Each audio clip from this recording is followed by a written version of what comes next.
Good morning, YouTube. I wanted to give you an update on the recent change that I did when I moved the axle back here. And so I basically moved it back roughly one axle diameter, 10 millimeter axles. And that's been a really great thing. So number one, with the slightly longer wheelbase or chainstay length, the front wheel stays planted a lot easier going up really steep hills. So I'm talking about ramps that are well over 30%. So when you're in that low a gear, it's real easy to pull the front wheel off the ground.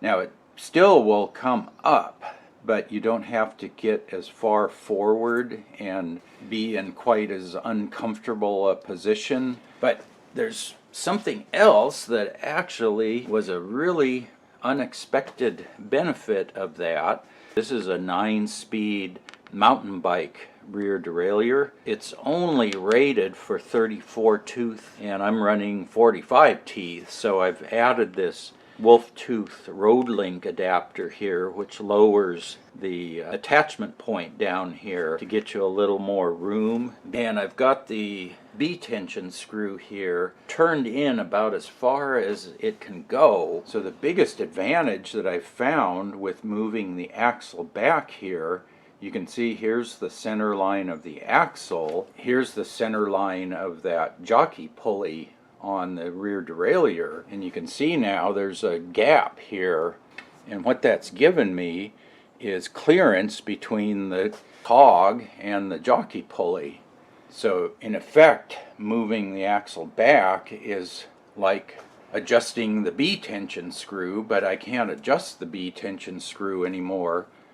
You can see the cogs are starting to go up because you're now a few teeth farther forward, and that gives you that little bit of gap there.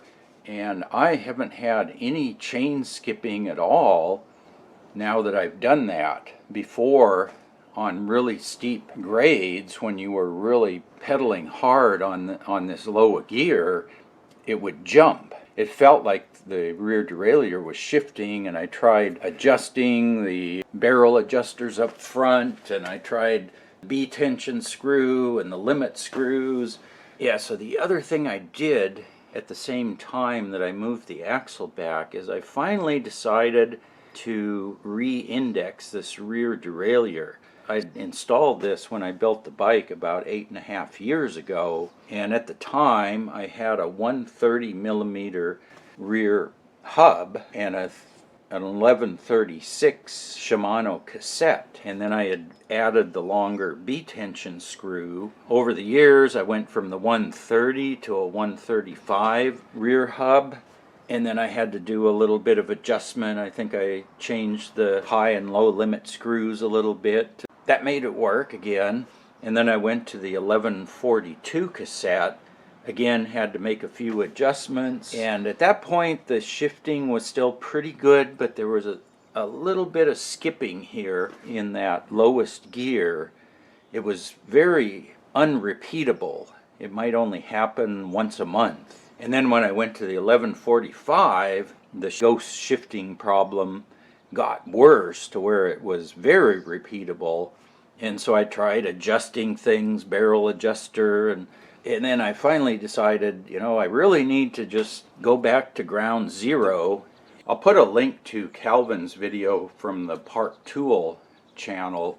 He has a really good video on setting up rear derailleurs. Thing you need to realize if you're running a rapid rise rear derailleur, or they call it a low normal, I think is the other word they'll call this.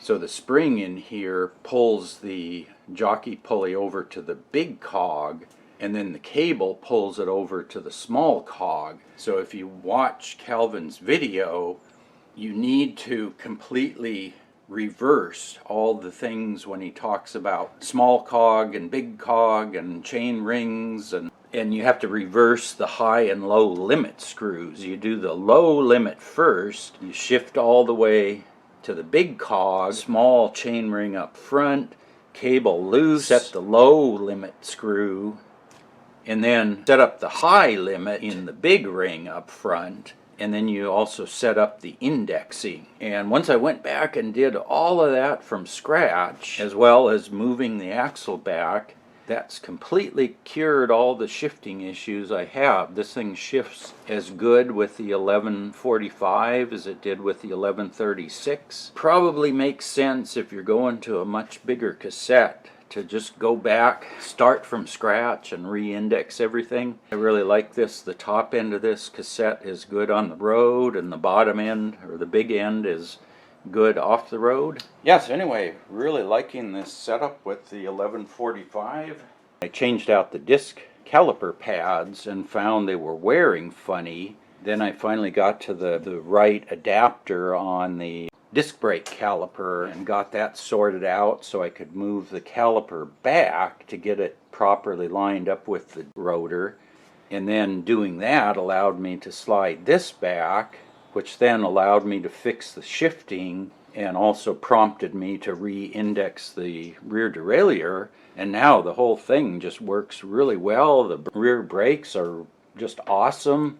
The shifting here is awesome. Starting out to fix one problem, I've cured a whole bunch of other issues. So yeah, in hindsight, I should have re-indexed all this thing at the beginning, but it was one of those things that seemed to work okay most of the time, and it was really hard to duplicate the problem. And then when I finally changed to the 1145, the shifting problem up here, and it was actually even in second gear, sometimes even in the third ring, the 32, it was having trouble.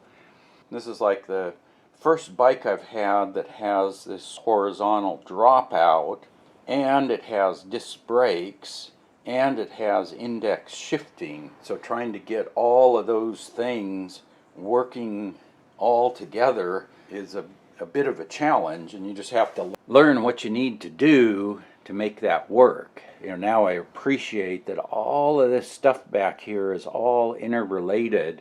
According to the manufacturer, they spec the bike assuming you have the axle clear at the front of this slot, 425 millimeter chainstay length, and I'm running it back here at about 445. I'm pushing the chainstay length way back, probably not intended to do that. This derailleur is spec'd at 34 teeth maximum. I'm running 45. I think even with the road link, I think they say 40 tooth max, and I'm again at 45. The long arm derailleur I think is spec'd at 45 tooth maximum cog difference, and I'm running 58. It does take a little bit of bike handling skill to be able to ride at 2 or 2.5 miles an hour, you know, ride at walking pace and maintain your balance and pick your line around the rocks and the gravel and whatnot on the trail. So yeah, it does take a little bit of skill. You know, a lot of people claim, oh, you can't ride that slow. Well, you can, you just have to practice at it. I like having that option that I can drop into a super low gear and hold the same speed as foot traffic. Yeah, so overall, really happy with the setup. Glad I went through all that work.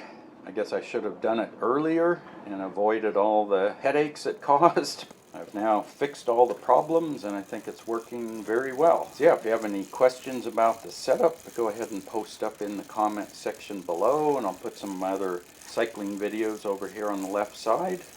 And as always, thanks for watching.